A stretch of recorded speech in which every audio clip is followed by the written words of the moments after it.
Hello class. Welcome back बच्चों। तो प्यारे बच्चों, स्टार्ट करते हैं नया लेक्चर।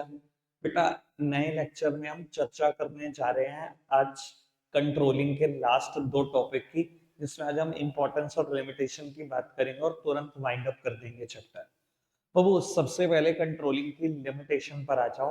पहली लिमिटेशन लिखी गई होगी नोट्स में, difficulty in setting quantitative standards. वैसे इसकी बात मैं कल कर चुका हूँ कंट्रोलिंग प्रोसेस के थर्ड स्टेप में, ठीक है ना जी। लेकिन एक बार दोबारा थोड़ी सी बात कर देता हूँ। बेटा, अगर आपको मैं ये कहूँ कुछ एरियाज ऐसे हैं जहां क्वांटिटी में ऑब्जेक्टिव सेट ही नहीं हो सकता, क्या वहां कंट्रोलिंग काम करेगी? बेटा, ऐसे एरियाज पे कंट्रोलिंग काम नहीं करती जहां स्टैंडर्ड क्वांटिटेटिव टर्म्स में ना, ऐसी जगह पे कंट्रोलिंग फेल हो जाती है। कल मैंने एग्जांपल दिया था जॉब सेटिस्फेक्शन और एम्प्लॉय मोरल का। अगर आपका ऐसा कोई ऑब्जेक्टिव है ना कि आप एम्प्लॉय के मोरल को बूस्ट अप करना चाहते हो या एम्प्लॉय को जॉब सेटिस्फेक्शन देना चाहते हो, भाई कितना जॉब सेटिस्फेक्शन दोगे? क्वांटिटी में सेट कर सकते हो? आधी किलो, 750 लीटर या मिलीलीटर? भाई, कभी क्वांटिटी में ऑब्जेक्टिव सेट ही नहीं हो सकता, ना तो जॉब सेटिस्फेक्शन का ना एम्प्लॉय मोरल का। अगर क्वांटिटी में ऑब्जेक्टिव सेट हो नहीं सकता तो बेटा कंट्रोलिंग भी काम नहीं करेगी, क्योंकि क्वांटिटी में ऑब्जेक्टिव सेट नहीं होगा, एक्चुअल परफॉर्मेंस क्वांटिटी में आएगी नहीं। ना कंपेयर कर पाओगे, ना कमियां ढूंढ पाओगे, ना कोई डेविएशन का कारण पता होगा, ना बेटा कोई पॉसिबल करेक्टिव एक्शन ले पाओगे। तो कंट्रोलिंग ऐसे सिचुएशन में फेल हो जाती है। ठीक है जी, आगे बढ़ जाए।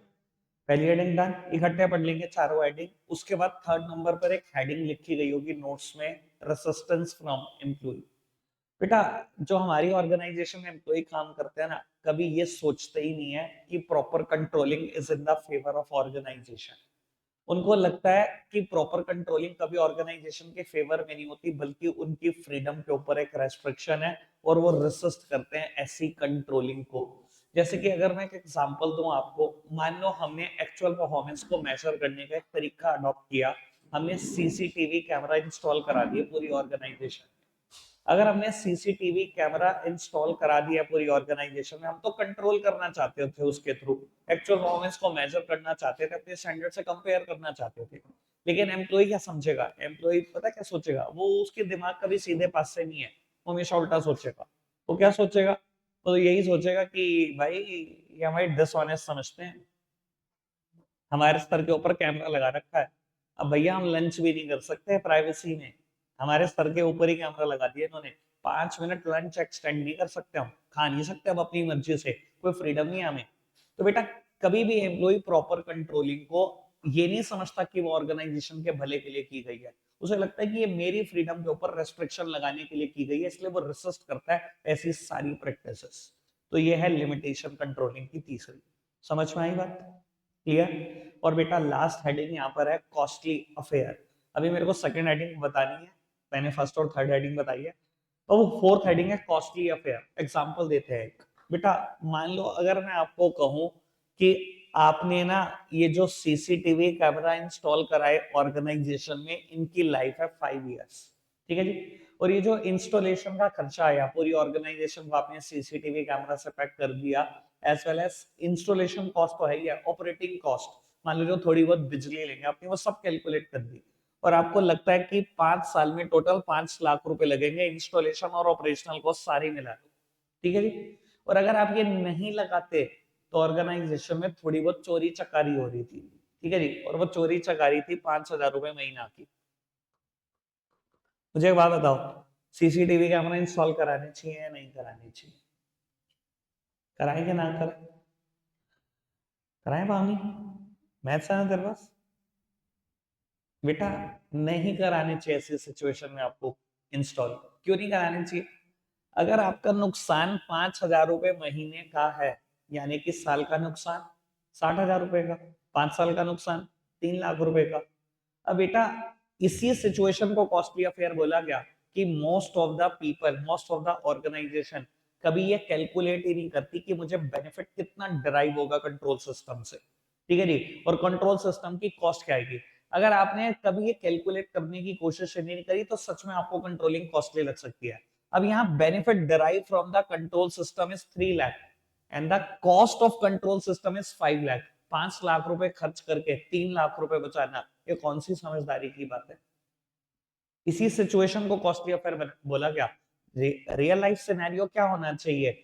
The benefit derive from the control system should be greater than the cost of control system, ये होना चाहिए, ये आइडियल सिचुएशन है। पर बेटा अगर ढंग से कैलकुलेट नहीं करोगे तो बेनिफिट डिराइव कम होंगे और कंट्रोल सिस्टम की कॉस्ट ज्यादा इंकर कर रहे होंगे। इस सिचुएशन को बोलते हैं कॉस्टली अफेयर। ठीक है जी, 3 लिमिटेशन समझ में आए। एक बेटा सेकंड नंबर पे लिमिटेशन लिखी गई है, little control on the external factor. बाबू बहुत सारी सिचुएशन यही है कि हम कंट्रोल कर पाते हैं अपने इंटरनल फैक्टर को। दुनिया में कोई ऐसी ऑर्गेनाइजेशन पैदा ही नहीं हुई जो एक्सटर्नल फैक्टर कंट्रोल कर सके। और जब एक्सटर्नल फैक्टर आपके कंट्रोल से बाहर है ना बेटा, तो कई बार कंट्रोलिंग फेल हो जाती है। समझाने के लिए एग्जांपल देता हूँ बेटा। मैं कहता हूँ अभी हमने लास्ट चैप्टर प्लानिंग पढ़ा है, ठीक है जी। अब प्लानिंग में आप टारगेट सेट करते हो पूरी ऑर्गेनाइजेशन के लिए। मैं कहता हूँ आप नेस्ले हो और लास्ट ईयर की सेल मैगी प्रोडक्ट की आपकी बहुत तगड़ी है, ठीक है जी। लेट्स सपोज की बात करते हैं, आपकी मैगी की सेल है 500 करोड़ रुपए, ठीक है जी। और आपने इस बार एक्सपेक्टेशन लिया कि 25% से और ग्रो कर जाएगी इसकी सेल, ठीक है जी। अब 125 करोड़ और बढ़ जाएगी। इस बार हमारा टारगेट है कि 625 करोड़ की सेल करेंगे, ऐसा आपने टारगेट लिया, ठीक है जी। अब एक बात बताओ बेटा, टारगेट तो ले लिया, फ्यूचर के लिए लिया? दिखाई देता है फ्यूचर किसी को? किसी को नहीं पता फ्यूचर कैसा है। अब फ्यूचर में क्या हुआ आपके साथ, बहुत अनसर्टेन इंसिडेंट हुए। वो इंसिडेंट क्या हुए बेटा? जब टेस्टिंग रिपोर्ट आई मैगी की तो पता लगा लेड की क्वांटिटी बहुत ज्यादा है, जो ह्यूमन कंजम्पशन के लिए ठीक नहीं। लॉ आपके खिलाफ, ठीक है, कोर्ट्स आपके खिलाफ बैठ गए, एक के बाद एक हाई कोर्ट में जजमेंट आपके खिलाफ थी, ठीक है जी। कंज्यूमर का टेस्ट एंड प्रेफरेंसेस आपके खिलाफ, ठीक है, गवर्नमेंट आपके खिलाफ। इतने मुकदमे लोगों ने करने शुरू कर दिए, सब चीजें आपके अगेंस्ट जाती गई। कॉम्पिटिटर आपके बहुत सारे बढ़ गए उसी दौरान। भाई उस टाइम पे लोगों को क्या दिखा? जो लोग नए एंटर करना चाह रहे थे नूडल्स इंडस्ट्री में, उनको लगा बस यही एक परफेक्ट टाइम है, मैगी आउट हो गया तो सबसे बड़ा प्लेयर तो गया, क्या पता हमारी कुछ जगह बन जाए। पतंजलि ने भी मैगी मतलब उस सिचुएशन में नूडल्स नहीं खाती थी, ठीक है जी। yippee ने नंबर ऑफ ऐड 2 गुना 3 गुना कर दिए। अब दोबारा नाम है, दोबारा yippee और पतंजलि का दोबारा उड़ गया मार्केट से, दोबारा मैगी है। तो इतना बड़ा मार्केट था। आज की तारीख में आप ये समझो ना बेटा, लोगों को पता ही नहीं नूडल्स क्या है। भाई मैगी का मतलब नूडल्स समझते हैं लोग। मतलब मेरे को लगता है तरक्की ऐसी करो कि आपके नाम से पूरी कैटेगरी पहचानी जाए। तरक्की ऐसी होनी चाहिए कि आपके नाम से पूरी कैटेगरी पहचानी जाती है। टम नूडल्स है, मैगी मैगी बोलती रहती है सारी दुनिया, मानते हो ना? लेकिन बाबू उस वो सिचुएशन क्या थी, आप अपने एक्सटर्नल फैक्टर को कंट्रोल नहीं कर पाए। आप अपने इंटरनल फैक्टर को कंट्रोल कर सकते हो। लीगल एनवायरनमेंट को कैसे कंट्रोल कर लोगे? कॉम्पिटिटर को कैसे कंट्रोल कर लोगे? गवर्नमेंट पॉलिसी को कैसे कंट्रोल कर लोगे? कस्टमर टेस्ट एंड प्रेफरेंसेस को कैसे कंट्रोल कर लोगे? सब आपके अगेंस्ट। जब आप कंट्रोल कर ही नहीं पाए, आपकी एक्चुअल परफॉर्मेंस क्या थी उस साल की? कोई सेल हुई? जीरो। क्या करोगे कंपेयर करके? सारे डेविएशन है। क्या कारण ढूंढोगे? चलो अच्छा कारण ढूंढ भी लिए, यही 4 कारण है जो मैं कारण बोल रहा हूँ, इनके खिलाफ करेक्टिव एक्शन लोगे? गवर्नमेंट के खिलाफ, कोर्ट के खिलाफ, कस्टमर के खिलाफ, या कॉम्पिटिटर की पॉलिसी के खिलाफ? कुछ भी नहीं हो सकता। कंट्रोलिंग ऐसी सिचुएशन में फेल है जहां अनफेवरेबल एक्सटर्नल एनवायरमेंट आपके खिलाफ हो जाए। क्लियर है ना सी बात? बिल्कुल ओके। एक बार फटाफट से रीड कर दो चारों हेडिंग, जो भी प्रॉब्लम है पूछ लो। चलो जी बेटा, इंपॉर्टेंस पढ़ना शुरू करते हैं कंट्रोलिंग की। काफी इजी इंपॉर्टेंस है।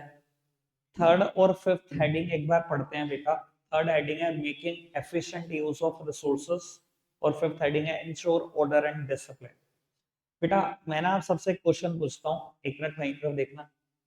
मैं कहता हूँ बेटा आपको कि ना आप बहुत अच्छे मूड से ना आज उठकर स्कूल गए हो, सोचा कि आज काफी एंजॉय करेंगे, काफी सीख के आएंगे, पढ़ के आएंगे, ठीक है जी। बहुत अच्छे मूड के साथ स्कूल गए हो और पहला ही पीरियड था, टीचर आया, थोड़ी सी वो खुंदक में था, आपसे ही समझ लो खुंदक थी या किसी और खुंदक में था, आपने कोई हरकत करी, उसने 2 लगा दिए, ठीक है जी।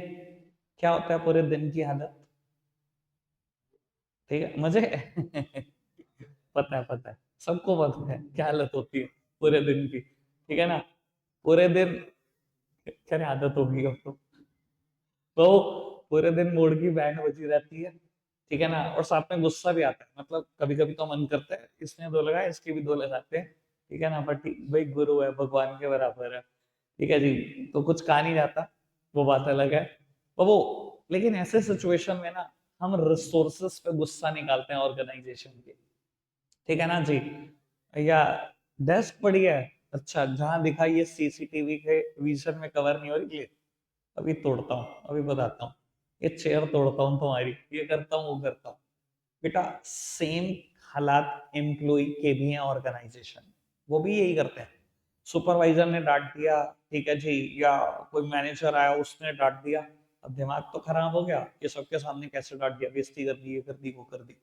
अब उसके चक्कर में क्या होता है, रिसोर्सेस निकलता है, गुस्सा निकलता है रिसोर्सेस के ऊपर, जानबूझ के रॉ मटेरियल को मिस हैंडल करेंगे, तोड़ देंगे, गिरा देंगे, वेस्ट करेंगे, ये सब प्रैक्टिसेस एम्प्लॉय करता है ऑर्गेनाइजेशन के अंदर। लेकिन मैं अभी जो एग्जांपल दे रहा था वही एग्जांपल को कंटिन्यू करता हूँ।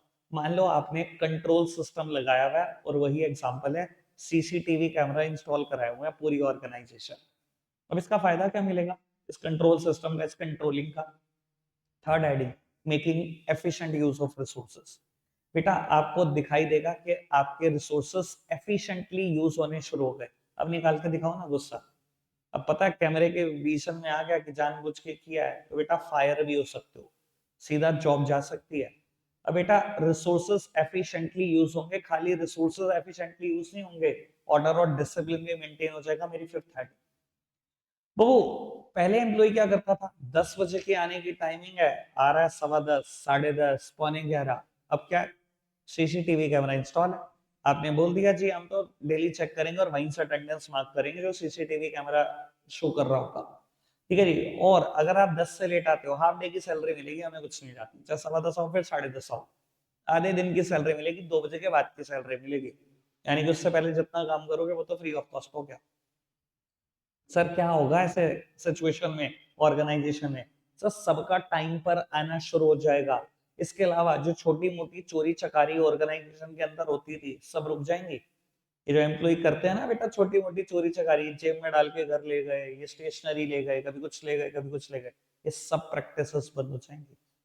तो यह कंट्रोल सिस्टम का एडवांटेज है, रिसोर्सेज एफिशिएंटली यूज होंगे, डिसऑनेस्ट बिहेवियर एम्प्लॉय का खत्म हो जाएगा, ऑर्डर डिसिप्लिन मेंटेन हो जाएगा, पंक्चुअलिटी मेंटेन हो जाएगी, सब कुछ ठीक हो जाएगा।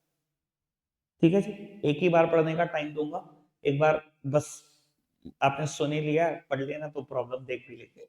बेटा फोर्थ नंबर पर एक हेडिंग लिखी गई होगी, इंप्रूविंग एम्प्लॉय मोटिवेशन, ठीक है जी, कि एम्प्लॉय का मोटिवेशन बहुत सुधर जाता है। अब कंट्रोलिंग कैसे मोटिवेशन सुधार सकती है? अब वो कल हम बात कर रहे थे थर्ड हेडिंग में कंट्रोलिंग प्रोसेस की, कि डेविएशन 3 तरीके का है, याद आई आपको बात? डेविएशन 3 तरीके का है, जीरो डेविएशन, नेगेटिव डेविएशन और पॉजिटिव डेविएशन। बेटा पॉजिटिव डेविएशन कौन से सिचुएशन है? Where actual performance is greater than standard. Zero deviation, when actual performance is equals to standard. और नेगेटिव डेविएशन जो ज्यादातर ऑर्गेनाइजेशन में होती है, कि actual performance is less than standards, standard ज्यादा है, एक्चुअल परफॉर्मेंस कम आई। मैं आपसे एक बात पूछता हूँ, चलो ऐसा मान लेते हैं कि 5 साल में एक बार ये दोनों में से एक सिनेरियो होता है, 5 साल में एक बार होता है, 4 साल तक तो कहानी यही चलती रही, 5वां साल ऐसा है मेरी ऑर्गेनाइजेशन में कि जीरो डेविएशन हुई या पॉजिटिव डेविएशन हुई, ऐसे सिचुएशन में एक बात बताओ, क्या एम्प्लॉय डिजर्व करते हैं प्रमोशन या नहीं करते? एम्प्लॉय डिजर्व करता है ना प्रमोशन, उसने इतनी मेहनत करी है कि जो आपका टारगेट था वो अचीव हो गया, या टारगेट के बियॉन्ड काम कर दिया, तो बेटा ऐसे सिचुएशन में आप एम्प्लॉय को रिवॉर्ड देते हो इन टर्म्स ऑफ प्रमोशन और इंक्रीमेंट और बोनस कमीशन, कुछ ना कुछ रिवॉर्ड देते हो। और जब भी ये रिवॉर्ड मिलेंगे, आप डायरेक्टिंग में मुझसे ऑलरेडी पढ़ चुके हो, मोटिवेशन होगा कि नहीं होगा? चाहे प्रमोशन मिले, चाहे बोनस मिले, चाहे इंक्रीमेंट मिले, क्या मोटिवेशन होगा? क्या ये फाइनेंशियल इंसेंटिव या नॉन फाइनेंशियल इंसेंटिव मोटिवेट करते हैं एम्प्लॉय को? यही चीजें मोटिवेट करती है। क्लियर बात? 3 heading done, third fourth and fifth. Second heading पढ़ना, जजिंग एक्यूरेसी ऑफ स्टैंडर्ड। बेटा कंट्रोलिंग आपको आपके स्टैंडर्ड जज करने में भी बहुत हेल्प करती है। अब आपको लगेगा यार कंट्रोलिंग ये कैसे बता सकती है कि मेरे स्टैंडर्ड ठीक है या नहीं? बिल्कुल बता सकती है। मैं आपको कहता हूं आज आपका फर्स्ट ईयर ऑफ ऑपरेशन है और आपने अपने लिए टारगेट सेट करे 8 लाख यूनिट्स कि मैं 8 लाख यूनिट बेच दूंगा। ठीक है जी। और आपको लगता है कि आपके एम्प्लॉइज इतने कैपेबल हैं, आपकी मशीनरी इतनी कैपेबल है कि वो 8 लाख यूनिट प्रोड्यूस भी कर देंगे और बेच भी देंगे। अच्छा जी। और मैं कहूं एक्चुअल परफॉर्मेंस निकल कर आई 1.5 लाख यूनिट, 1.5 लाख यूनिट बनी और बिकी। एक बात बताओ बेटा, यहां से कुछ आईना दिखाई देगा आपको?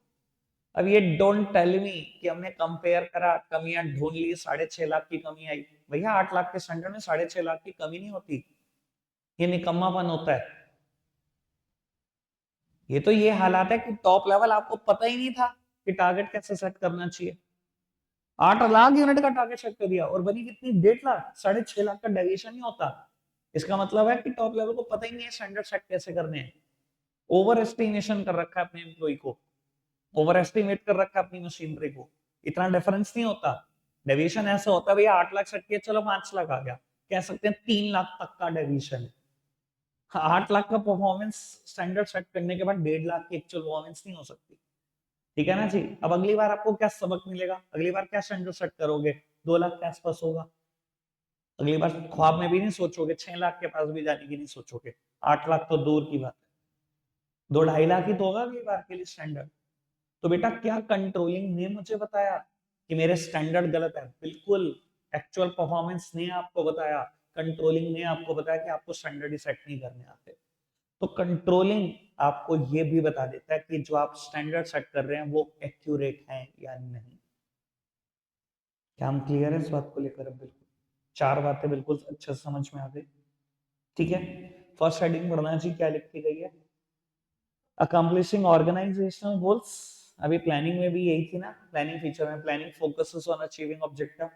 ये सारे पोस्ट डीसी सारे के सारे ये कहते हैं कि हम ऑब्जेक्टिव अचीव कराते हैं, हम ऑब्जेक्टिव अचीव कराते हैं। और मैं हमेशा बताता हूँ इस हेडिंग को कैसे लिखना है, पूरे प्रोसेस को लिखना है स्मार्टली। कंट्रोलिंग में एक्चुअल परफॉर्मेंस निकल कर आती है, उसको हम स्टैंडर्ड से कंपेयर करते हैं, कमियां ढूंढते हैं, उनके खिलाफ करेक्टिव एक्शन लेते हैं। अगर ये सब नहीं करेंगे तो कैसे टारगेट अचीव होंगे, ये लिखना है। और एग्जैक्टली बोल रहा हूँ, कंट्रोलिंग में तो इस पर्टिकुलर चैप्टर में हेडिंग में ना बिल्कुल एग्जैक्ट ये वर्डिंग पढ़ देना जो मैंने बोली है, बिल्कुल यही लिखी हुई है मैंने, पूरा प्रोसेस ही लिखा हुआ है इस हेडिंग में। ठीक है जी, 5 बातें डन। आखिरी बात करें बेटा, 6th नंबर पे हेडिंग लिखी हुई है facilitate coordination in action. Babu coordination कैसे फैसिलिटेट होता है कंट्रोलिंग की वजह से? क्यों लगता है कि आपको कंट्रोलिंग ने ही कोऑर्डिनेशन को प्रमोट करने की कोशिश करी? पहले कोऑर्डिनेशन का मतलब तो सब समझते ही हैं बेटा, यूनिटी इन एक्शन, सबका एक डायरेक्शन में काम करना कोऑर्डिनेशन है। ड्यू टू कंट्रोलिंग बेटा हर डिपार्टमेंट को, हर एम्प्लॉय को, हर लेवल को ये पता होता है कि हमारी परफॉर्मेंस चेक की जाएगी। अगर हमारी परफॉर्मेंस चेक की जाएगी, अगर हम कहीं पर भी कमी में निकले, शॉर्टफॉल में निकले, तो हमारे खिलाफ एक्शन हो सकता है। इस डर की वजह से ना सारे के सारे डिपार्टमेंट, सारे के सारे लेवल और एम्प्लॉय एक डायरेक्शन में काम करते हैं। एग्जांपल देता हूँ आपको इस चीज का। मान लो बेटा टारगेट था 8 लाख यूनिट का और 7 लाख यूनिट बनी और बिकी। अब टॉप लेवल छोड़ेगा तो है नहीं, इग्नोर तो करेगा नहीं। अब टारगेट अचीव नहीं हुआ तो कहेगा भैया ढूंढते हैं कमी कहाँ रह गई, क्या डेविएशन के कॉजेस थे। ठीक है, जब उसने ढूंढना शुरू करा, सबसे पहले बुला लिया सेल्स मैनेजर को। जी 8 लाख यूनिट बेचने का टारगेट था, आपको वेल अवेयर थे। आपको ये बात हमने 15 मई को ही बता दी थी कि 8 लाख यूनिट आपसे एक्सपेक्ट की जा रही है, ये हुई क्यों नहीं? कारण बता दो, आपको सजा क्यों ना दे। तो उसने रिटर्न रिप्लाई कर दिया, सर कारण ये है कि मेरा कोई फॉल्ट नहीं है, मैं पूरी 8 लाख बेचने में इंटरेस्टेड था, मेरी तैयारी भी उसी हिसाब से थी, पर प्रोडक्शन डिपार्टमेंट ने प्रोड्यूस ही नहीं करके दी। मेरे पास आई यूनिट 7 लाख यूनिट है तो मैं उतनी तो बेचता, जबकि मैं ऑर्डर पकड़ने को तैयार बैठा था, एक पार्टी और 1 लाख यूनिट खरीदने को तैयार थी, मेरी तो कोई फॉल्ट ही नहीं। अच्छा जी, प्रोडक्शन मैनेजर को बुला लिया गया। जी आपको बहुत अच्छे से टारगेट कम्युनिकेट किए गए थे, कहाँ कमी रह गई, क्यों नहीं बना के दिया आपने 7 लाख? उसने कहा जी सर मेरी क्या गलती, परचेज डिपार्टमेंट ने रॉ मटेरियल ही खरीद के नहीं दिए, वो खरीद के दे देता तो मैं प्रोड्यूस भी कर देता। अच्छा जी, परचेज डिपार्टमेंट, परचेज मैनेजर फंस गया, बुला लिया उसको, भाई क्यों नहीं खरीद के दिए? यार सर मेरा कहाँ फॉल्ट, मैं तो बिल्कुल खरीदने में इंटरेस्टेड था, कोटेशन भी देख लो, इतनी ईमेल्स भेजी हुई हैं सप्लायर को, सबसे 8 लाख के बारे में ही बात हुई है, बट फाइनेंस डिपार्टमेंट ने अरेंज ही नहीं करके दिया फाइनेंसेस। अब ये दिखाई दे रहा है बेटा, सब डिपार्टमेंट एक दूसरे से लिंक्ड है और सबसे सवाल जवाब हो सकते हैं, अगर टारगेट पूरे नहीं हो कोई भी फंस सकता है, कोई भी, और जो फंस गया आखिरी में आपको पता है उसकी बैंड कैसे बचेगी। ठीक है ना जी, कहीं ना कोई डिमोशन कर दिए जाओगे, कहीं ना कहीं दूसरे डिपार्टमेंट में ट्रांसफर कर दिए जाओगे, या बेटा जॉब भी जा सकती है अगर थोड़े से डेविएशन सीरियस हुए तो। मानते हो इस चीज को? अब चाहे कह लो ये डर है क्योंकि आपकी परफॉर्मेंस चेक होने वाली है, इस डर से आप सब एक ही डायरेक्शन में काम करते रहते हो, उसी टारगेट के अगेंस्ट काम करते रहते हो जो आपको सेटअप करके दिए गए प्लानिंग स्टेज पर। तो ये है कोऑर्डिनेशन में एक्चुअल। ठीक है जी, अभी कंट्रोलिंग की डेफिनेशन रहती है मेरी तरफ से, एक बार आप फटाफट से पहले ये सब इंपॉर्टेंस पढ़कर बताओ। बिल्कुल फ्रंट पेज पे वापस सी कर लो, एक बार कंट्रोलिंग का मीनिंग देख लेते हैं। कंट्रोलिंग की बेटा डेफिनेशन है, डेल हेनिंग ने दिया, बहुत कमाल की डेफिनेशन है। अगेन हमारा सीक्वेंस तो वही है, चैप्टर खत्म कर लिया और डेफिनेशन पढ़ने में कभी कोई दिक्कत नहीं आएगी। बेटा डेफिनेशन में लिखा हुआ है, control is the process of bringing about conformity of performance with planned action. बेटा जब कहा जाता है control is the process of bringing about conformity of performance with planned action, बेटा कंट्रोलिंग में आप ये कंफर्म करते हो whether your performance is according to planned action और नॉट। प्लान्ड एक्शन का मतलब समझ ही रहे हैं सब, प्लान्ड एक्शन का मतलब क्या है, स्टैंडर्ड है, और परफॉर्मेंस का मतलब एक्चुअल परफॉर्मेंस है। तो सही तो कह रहा है, control is the process of bringing about conformity of performance with planned action. Controlling में यही तो कंफर्म करते हैं कि जो हमारी परफॉर्मेंस है वो प्लान्ड एक्शन के अकॉर्डिंग है भी या नहीं। तो बेटा हमने पूरे प्रोसेस में यही सब चीजें सीखी थी। क्या कमाल की डेफिनेशन दी डेल हेनिंग ने। ठीक है ना जी, इजी टू लर्न है बहुत। ठीक है, और रटने की ऐसी कुछ जरूरत पड़ेगी नहीं आपको। ठीक है, चैप्टर खत्म हो जाते हैं नोट्स में, बल्कि एक और टॉपिक भी है, बजटरी कंट्रोल, कोर्स का पार्ट नहीं है वो। ठीक है जी, लास्ट पेज पर है, बजटरी कंट्रोल कोर्स का पार्ट नहीं है। तो रखते आज के लिए इतना ही है प्यारे बच्चों, बाय बाय।